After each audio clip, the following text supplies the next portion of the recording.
There are moments in life when everything you built with care suddenly feels like it was made of glass.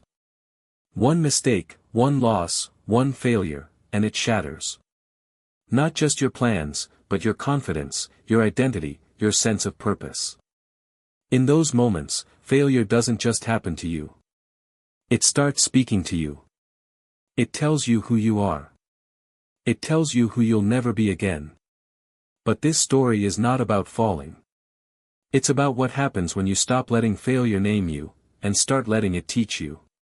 This is a story about healing, courage, and quiet transformation.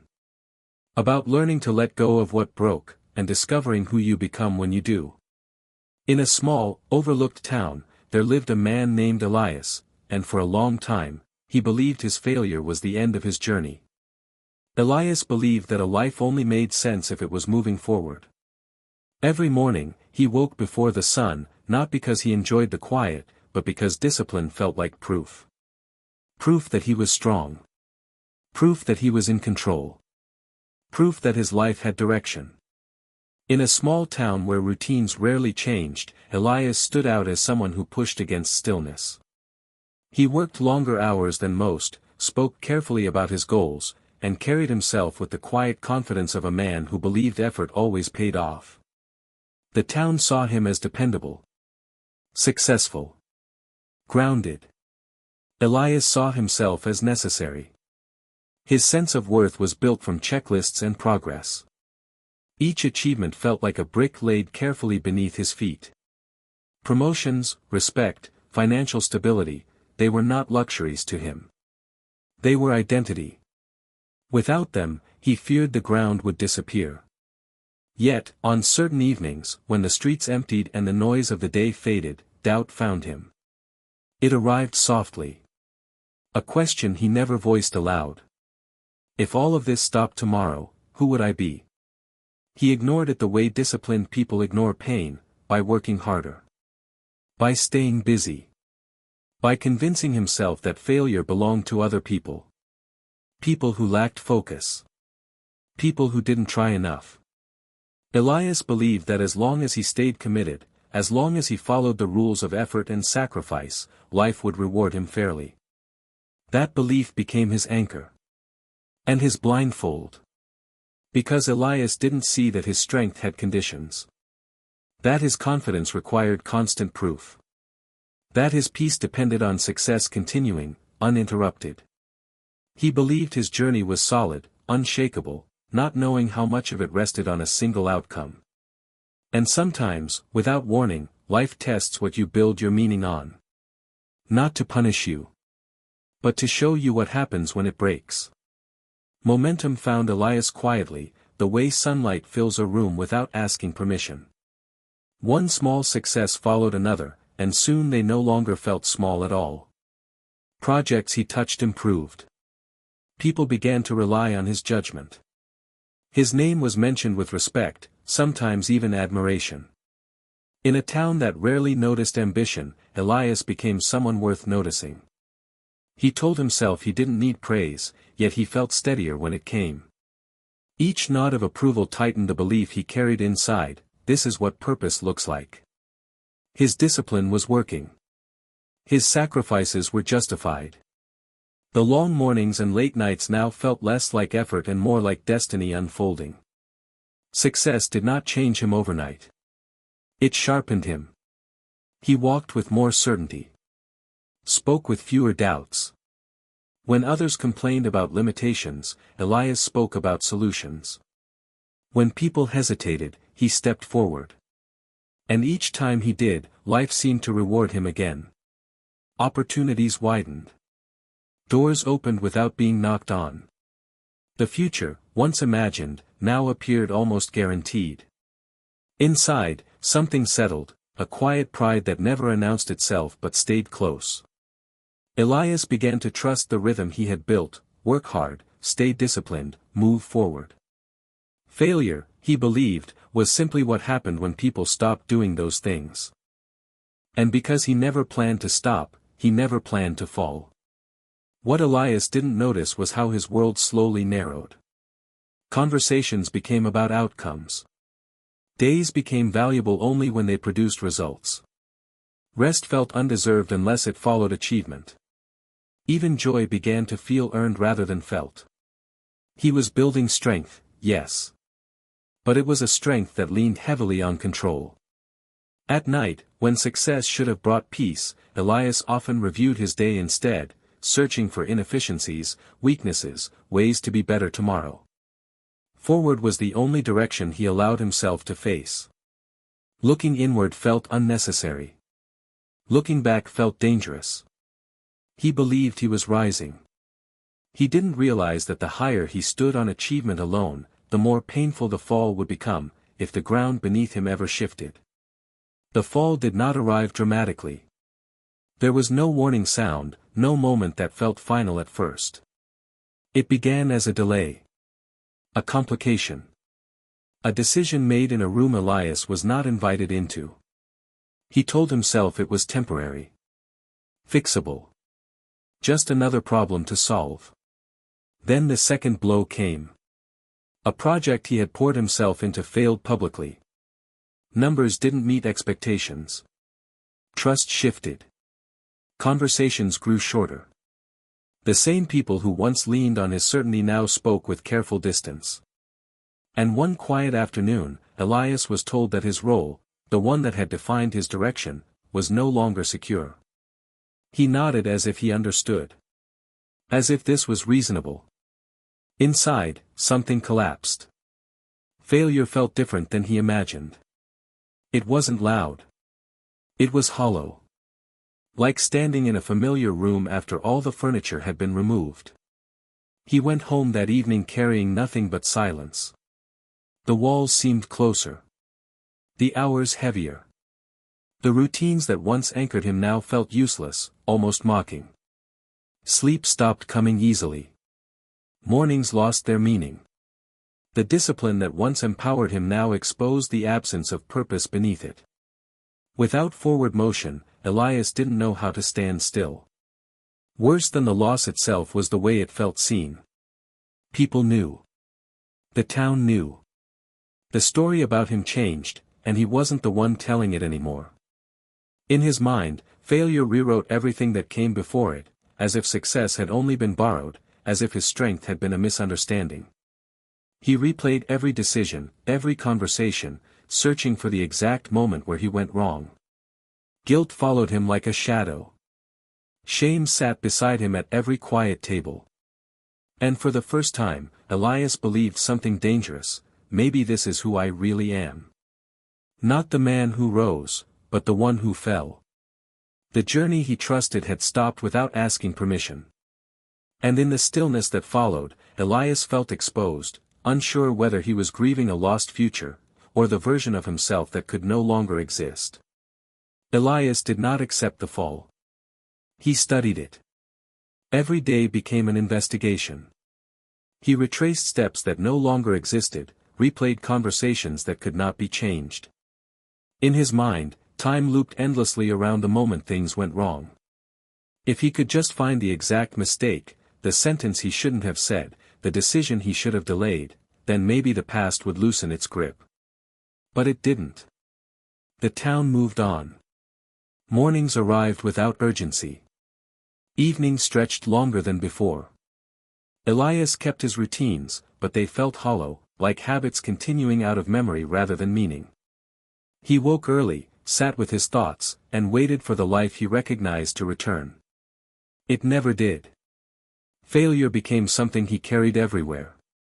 He measured himself against who he used to be. Against who people expected him to remain. He avoided familiar faces, not because they judged him, but because he imagined they did. In silence, his mind grew loud with questions that had no answers. What if I try again and fail again? What if this is all I'm remembered for? Letting go felt like betrayal, as if releasing the past meant admitting it had beaten him. So Elias clung to it. To the anger. To the guilt. To the version of himself that still believed this could be undone. He told himself that holding on was strength, that refusing to accept loss was courage. But denial is not strength. It is exhaustion disguised as loyalty. Days blurred together. The future felt distant, unreachable. Even hope began to feel like an insult. Elias wasn't healing, he was preserving the wound, afraid that without it, nothing meaningful would remain. And yet, beneath the weight of obsession, a quieter truth waited patiently: nothing new can enter a life that refuses to release what no longer exists. Elias didn't know it yet, but the journey forward would not begin with effort. It would begin with listening. One late afternoon, when Elias wandered the empty streets more out of habit than purpose, he noticed an old man sitting on a worn bench outside a small cafe.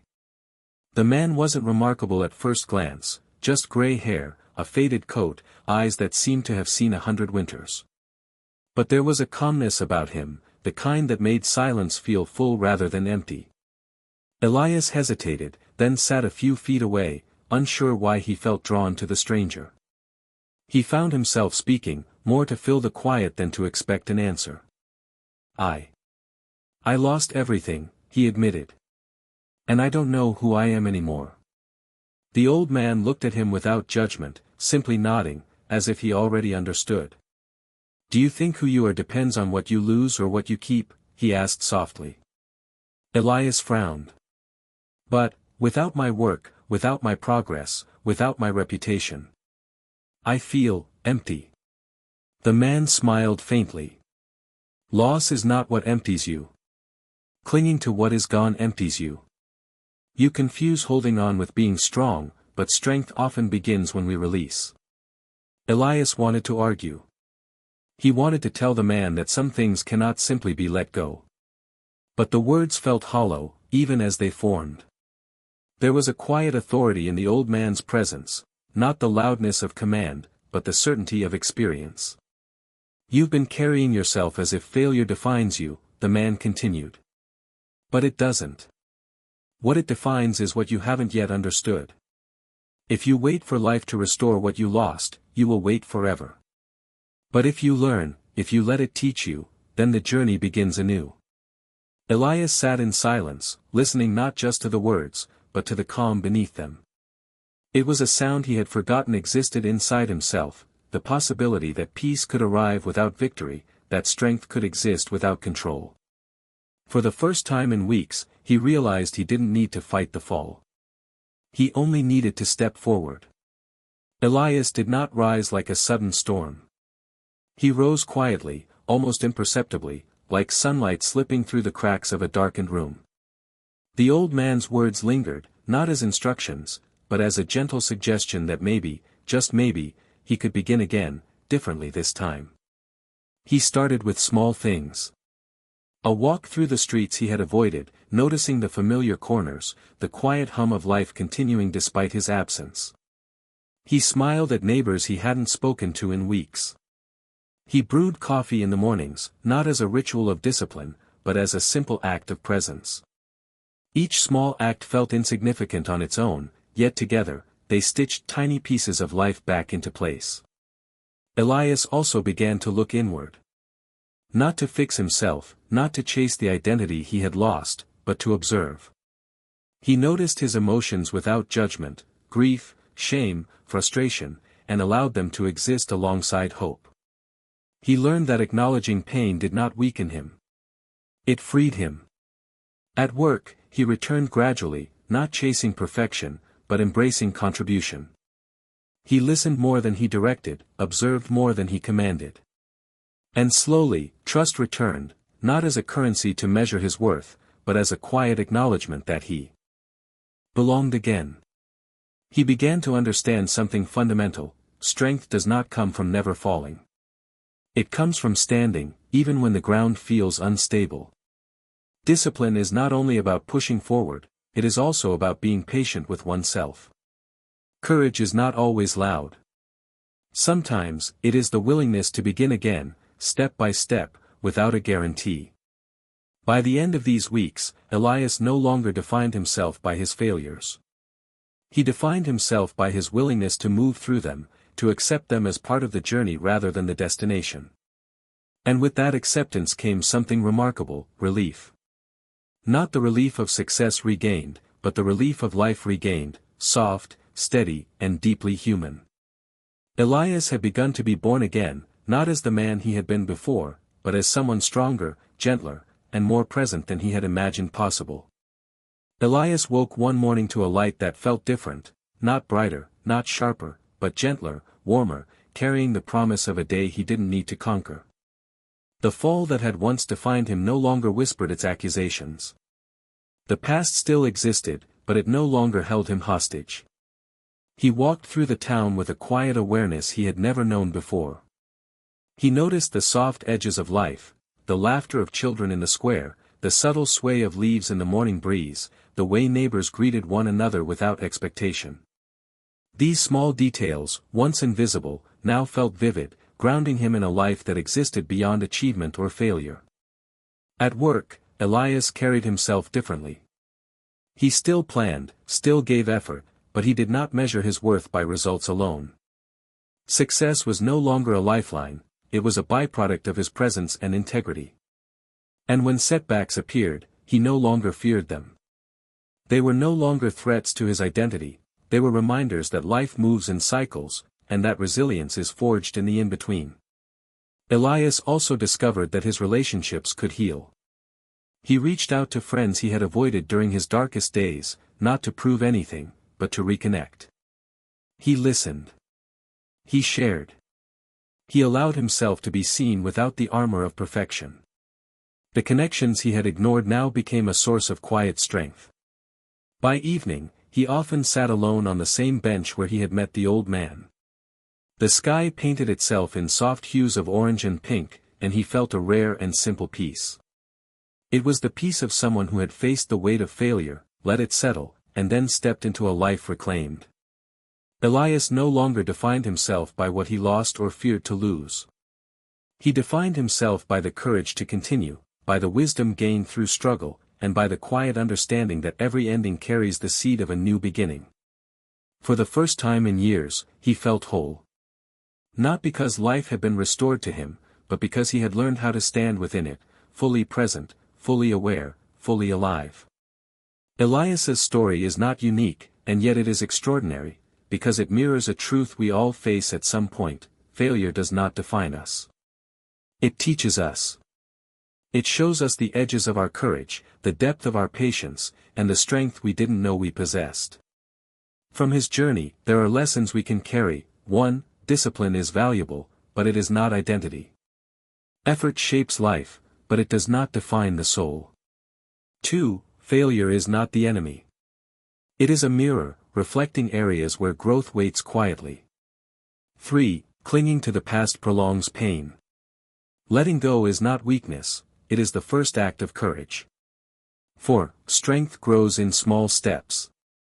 Healing is rarely dramatic, it emerges in everyday choices to move forward.